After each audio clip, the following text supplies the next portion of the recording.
The $12 million resort, with its marble fountains and valet parking, now stands where my grandfather's dairy farm used to stretch for 127 acres. I can still smell the sharp, earthy scent of fresh cow manure mixing with Patricia Whitmore's expensive perfume on the morning she drove up my gravel driveway in her pristine white BMW X5 and demanded $450,000 in violation fees. She said my roosters were too loud, my barn was an eyesore, and my cattle operation offended her neighbor's delicate senses. She gave me 30 days to pay, or she would take everything my family had built over 70 years. Patricia thought she was dealing with some dumb country boy who would roll over and play dead. She was dead wrong. That woman is now serving 3 years in federal prison, and I'm about to tell you exactly how we took her down. My name is Jake Morrison. I'm 34 years old, and I've been swinging a hammer on construction sites since I was 18. When my grandfather Earl passed in 2019, he left me the farm he had bought in 1952 with nothing but a handshake loan and a promise to repay it in milk money.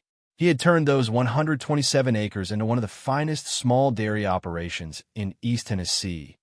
3 sturdy barns, a clear creek running through the middle, and enough pasture to keep 40 head of cattle healthy and content. Every fence post and barn board carried his sweat and pride. Earl used to sit on the old porch swing at sunset and tell me, "Jake, a man isn't measured by what he owns, but by what he builds for the next generation."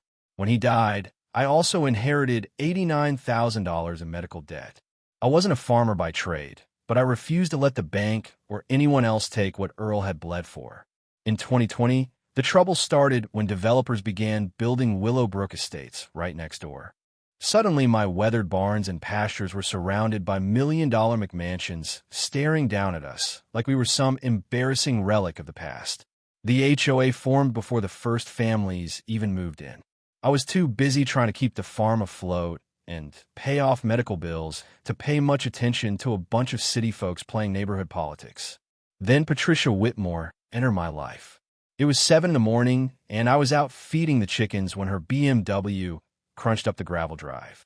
She stepped out in a cream-colored pantsuit that probably cost more than my monthly mortgage, designer heels sinking slightly into the soft ground.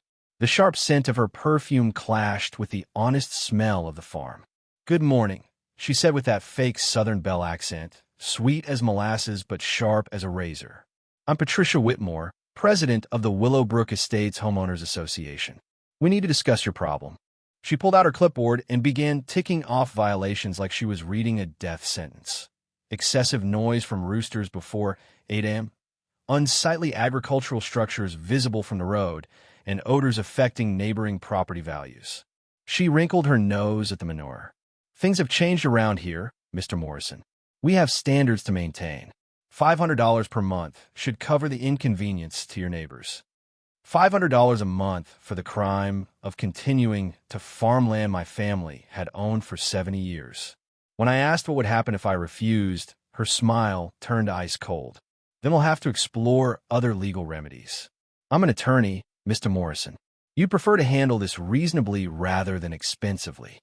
As she walked back to her car, my German Shepherd Rex started barking fiercely.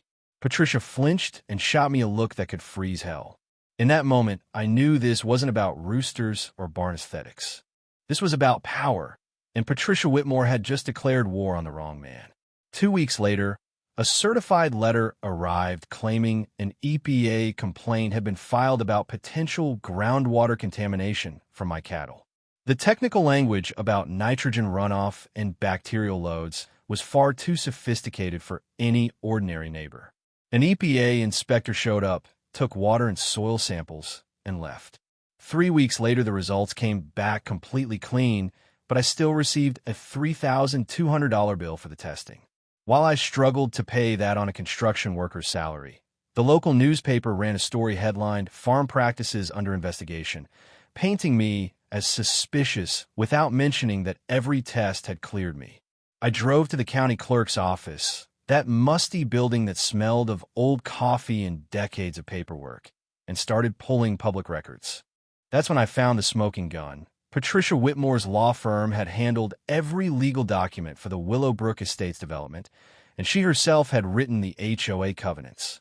She had created the very rules she was now using as a weapon against me. I decided to attend the next HOA meeting in the fancy community center that used to be a one-room schoolhouse. I walked in wearing my cleanest work shirt and scrub boots. Most neighbors avoided eye contact, but a few older residents who remembered when this was all farmland gave me quiet nods of support. Patricia held court at the front, reviewing finances like she ran a corporation. When she saw me, her fake smile appeared instantly. "Mr. Morrison, how nice of you to join us." I stood up with my stack of documents. "Actually, I've been doing some research. Turns out your law firm created this HOA and wrote all its rules. That's interesting, considering you're now using those same rules to extort money from me." The room fell dead silent, except for the hum of the air conditioning. Patricia's smile vanished. Her face flushed red as I pointed out the false EPA complaint and her contacts with county officials. She slammed her gavel and adjourned the meeting abruptly. As people filed out, elderly Mary Beth Chun stopped by my chair and whispered, "Your grandfather was a good man. Don't let that woman destroy what he built." Mary Beth's words stayed with me. Over the following weeks, Patricia escalated with surprise health department inspections, more fines, and coordinated complaints from other board members. It felt like death by 1,000 cuts. Then, while searching my grandfather's attic for old papers, I found the original 1952 property survey. According to those faded lines, my land extended 40 feet beyond the current fence, right under the HOA's brand-new community playground with its expensive swing set and rubber mulch. I posted a comparison of the old and new surveys in the Willowbrook Estates Facebook group with a simple caption, "Interesting discovery about property lines." The reaction was explosive. Within hours, Patricia responded in all caps, calling it harassment and threatening legal action. 2 days later, a sheriff's deputy showed up with a restraining order against me for threatening neighbors and intimidating the community. The court hearing was a nightmare. Patricia arrived in a sharp navy power suit with her legal team.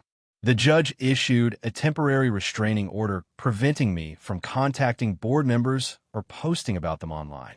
As I left the courtroom, Patricia leaned close and whispered, "You should have taken the easy way. Now it's going to cost you everything." That restraining order only made her bolder. She filed a motion for sale of my property as a public nuisance. Her team brought in high-powered lawyers from Nashville. I hired local attorney Jimmy Fitzgerald, but watching him face their legal army felt overwhelming. Then, digging deeper into Earl's old boxes, I found letters from 1995 offering to lease mineral rights for natural gas drilling. Earl had turned them down because he wanted the land for growing things, not digging them up. Modern research showed those same reserves could now be worth $8 to $12 million with today's drilling technology. My 127 acres sat on top of a potential fortune, and the development needed my land as the access point. I brought in my old Army buddy Marcus Thompson, now a private investigator. Within days, he uncovered that Patricia had massive gambling debts exceeding $200,000, owned a 15% stake in the development company through shell corporations, and had commissioned a secret geological survey confirming the gas reserves. The fancy houses were window dressing.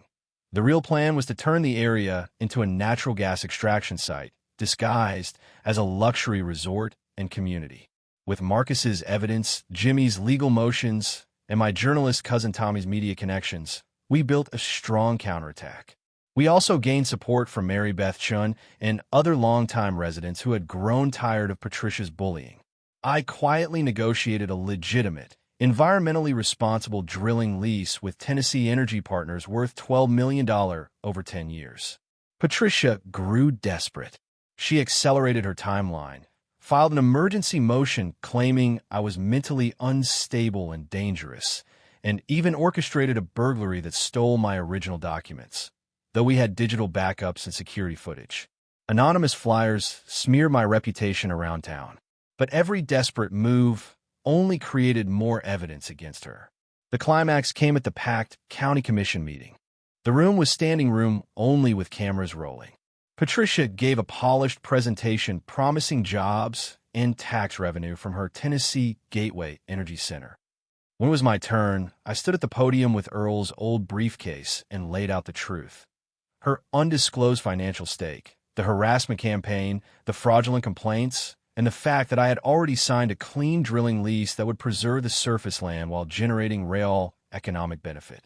The room erupted. Jimmy presented evidence that dissolved the restraining order. Then FBI agents stepped forward from the back of the room.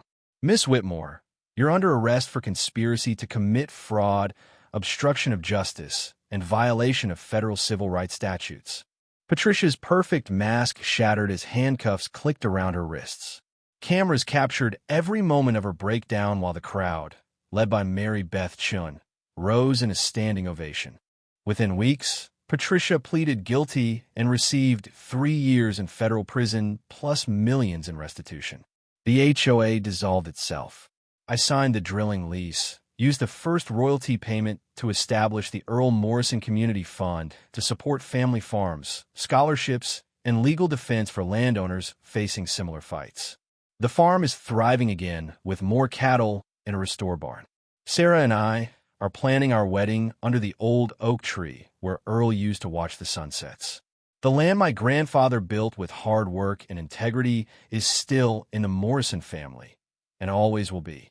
Sometimes taking care of the land means going to war for it, and sometimes the little guy actually wins. If you're facing your own HOA nightmare or land battle, document everything, know your rights, and never underestimate the power of honest neighbors standing together. Drop your own stories in the comments. Hit subscribe for more tales of ordinary people fighting back against bullies who think they can take what isn't theirs.